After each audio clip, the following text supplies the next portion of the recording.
ಹಾಂ ರೀ ಹಾಂ ಹಾಂ ಟೆಂಡರ್ ಹಾಕಿದ್ದೀನಿ. ಆಯ್ತು ನಾಡ್ದು ಬರ್ತೀನಿ.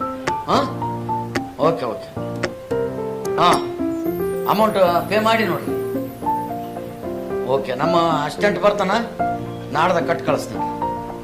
ಹಾಂ ಆರಾಮೇನಪ್ಪ ದೋಸ್ತ? ಬಾ ದೋಸ್ತ ಕುಡ್ದ. ಆರಾಮಿದೆ? ಆರಾಮೇನಪ್ಪ. Right good. ಮನೆಗೆಲ್ಲರೂ ಆರಾಮಾರಲ್ಲ? ಆರಾಮಿದ್ದೀವಿ ದೋಸ್ತ. ಆಯ್ತು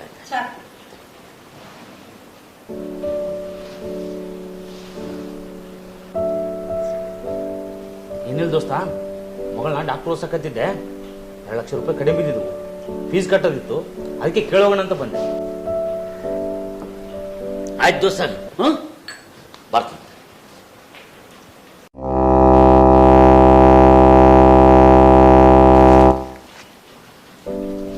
ತಗೋ ದೋಸ್ತ. ಇವತ್ತು ಹೋಗಿ ಫೀಸ್ ಕಟ್ಟಿ ಬಂದ್ಬಿಡು. ಕಾಲೇಜಿಗೆ ಹೋದೆ ಅಂದ್ರೆ ಮಗಳ ಕಡೆಯಿಂದ ಫೋನ್ ಮಾಡ್ಸ ಭಾಳ ದಿನ ಆಯ್ತು, ಹುಡುಗರು ನೋಡಿಲ್ಲ. ಇನ್ನೇನು ಬಂದೆ ಅಂದ್ರೆ ಮಗಳು ಕರ್ಕೊಂಬ. ಹಾಂ ರೈಟ್.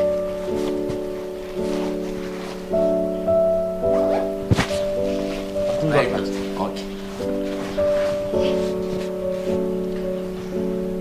ರೀ, ಬರೇ ದೋಸ್ತಾನಕ್ಕಿ ನಂಬಿ ಇಷ್ಟಿಷ್ಟು ದುಡ್ಡು ಕೊಡ್ತಿರಲ್ಲ, ಇದು ಮೊದ್ಲೇ ಮೋಸದ ಕಾಲ ಆದ್ರಿ.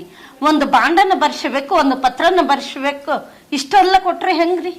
ನಾನು ಈ ಸ್ಥಿತಿಗೆ ಬರೋದಕ್ಕೆ ಕಾರಣನೇ ನಮ್ಮ ದೋಸ್ತ. ಹಿಂದಕ್ಕ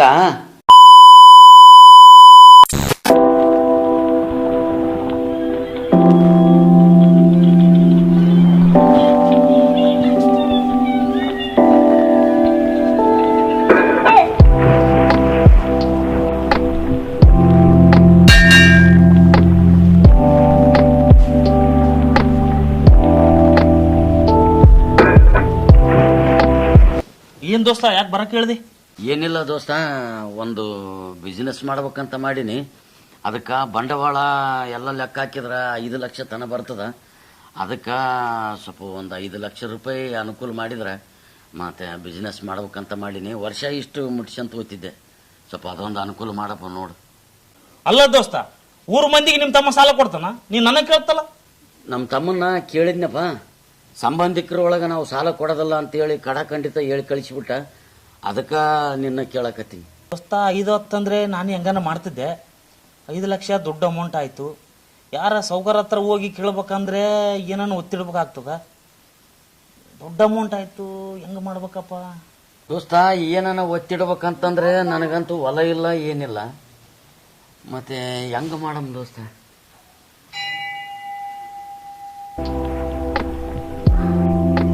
ನೋಡಿ ದೋಸ್ತ, ಎಂದು ಕೇಳಾರ್ದ ಕೇಳಿದ್ದಂದಾಗ ನಮ್ದು 5 ಎಕರೆ ಹೊಲ ಅದ, ಬ್ಯಾಂಕ್ನಾಗ ಹೋಗಿ ಒತ್ತಿಟ್ಟು ಬಿಡಮ್, ಬಿಸ್ನೆಸ್ ಚಾಲ್ ಮಾಡಿಬಿಡು.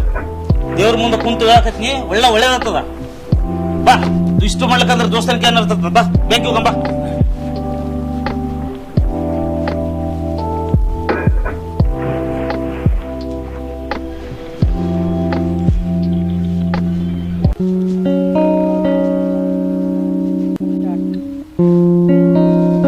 ಏನಾನ ಬೇಕಾದ್ರೆ ಫೋನ್ ಮಾಡು. ಏನ ದೋಸ್ತ, ಭಾಳ ಉಪಕಾರ ಆಯ್ತಪ್ಪ. ಅಲ್ಲ, ನನ್ನಂಥವನಿಗೆ ಆಸ್ತಿಲ್ಲ, ಅಂತಸ್ತಿಲ್ಲ, ನನ್ನ ಏನು ನೋಡ್ಲಾರ್ದ ಒಮ್ಮಿಂದೊಮ್ಮೆಲೆ ಬ್ಯಾಂಕಿನ ನಿನ್ನ ಹೊಲನ ಹಳ್ಳಿ ಅಡವಿಟ್ಟು ನನಗೆ 5 ಲಕ್ಷ ರೂಪಾಯಿ ತಂದು ಕೊಟ್ಟು ಈ ಉಪಕಾರನ ನಾನು ಉಸಿರಿರೋವರೆಗೆ ನಾನು ಮರೆಯೋದಿಲ್ಲಪ್ಪ. ಅಂದಂಗ ದೋಸ್ತ, ಇದು ಪತ್ರನ ಒಂದು ಬಾಂಡನ ಬರ್ಕೊಡ್ತನಪ್ಪ. ಅಕಸ್ಮಾತ್ ನಾ ಸತ್ನಂದ್ರೆ ಅವಾಗ ಹೆಂಗ್ ಮಾಡ್ತಪ್ಪ? ಅಂತ ಮಾತಾಡ್ತು ದೋಸ್ತ. ನಿನಕ್ಕಿಂತ ಮುಂಚೆ ನಾನು ಸತ್ತದ್ನಂದ್ರೆ ಮನುಷ್ಯನ ಜೀವನ ನಂಬಿಕೆ ಮೇಲೆ ನಿಂತದ. ನಾವೊಬ್ರು ಕೆಟ್ಟದ್ ಮಾಡಿ ಕೆಟ್ಟದ್ ಮಾಡಕ ದೇವ್ರು ಇನ್ನೊಬ್ಬನ ಸೃಷ್ಟಿ ಮಾಡಿ ನಿನಗೆ ಒಳ್ಳೇದು ಮಾಡಿ ದೇವ್ರು ನನಗೆ ಒಳ್ಳೇದು ಮಾಡಿ.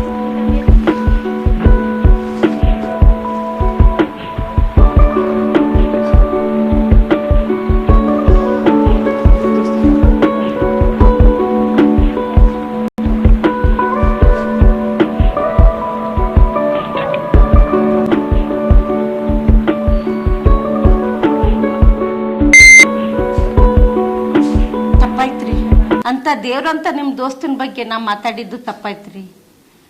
ಅದಕ್ಕೆ ಅಂತಾರ ಗಂಡಸ ಮಕ್ಳು ವ್ಯವಹಾರದಾಗ ಹೆಣ್ಮಕ್ಳು ತಲೆ ಹಾಕ್ಬಾರ್ದಂತ. ದೇವ್ರಂತ ನಿಮ್ ದೋಸ್ತಗ ಆರೋಗ್ಯ ಆಯುಷ್ಯ ಕೊಟ್ಟು ಆ ದೇವ್ರ ಕಾಪಾಡ್ಲಿ.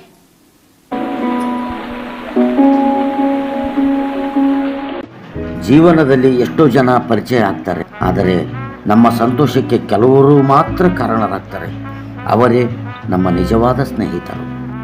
ಸಿಗದವರನ್ನು ಹುಡುಕಬೇಡಿ, ಸಿಕ್ಕವರನ್ನು ಬಿಡಬೇಡಿ, ಬರದವರನ್ನು ಕಾಯಬೇಡಿ, ಬಂದವರನ್ನು ಕಾಯಿಸಬೇಡಿ, ಕೊಡದವರನ್ನು ಕೇಳಬೇಡಿ, ಕೊಟ್ಟವರನ್ನು ಎಂದೂ ಮರೆಯಬೇಡಿ. ಭಗವಂತನ ನ್ಯಾಯಾಲಯದಲ್ಲಿ ವಿಚಾರಣೆಗಳು ಇರುವುದಿಲ್ಲ. ಒಂದು ವೇಳೆ ಶಿಕ್ಷೆಯಾದರೆ ಜಾಮೀನು ಸಿಗುವುದಿಲ್ಲ. ಆದ್ದರಿಂದ ಒಬ್ಬರನ್ನು ನೋಯಿಸುವ ಮುನ್ನ ಅನೇಕ ಬಾರಿ ಯೋಚಿಸಿ. ಸ್ನೇಹದಲ್ಲಿ ಸಂಪಾದನೆಯನ್ನು ನೋಡಬೇಡಿ, ಸ್ನೇಹದಲ್ಲಿ ಸಂಬಂಧವನ್ನು ಕಾಣಿ. ಧನ್ಯವಾದಗಳು.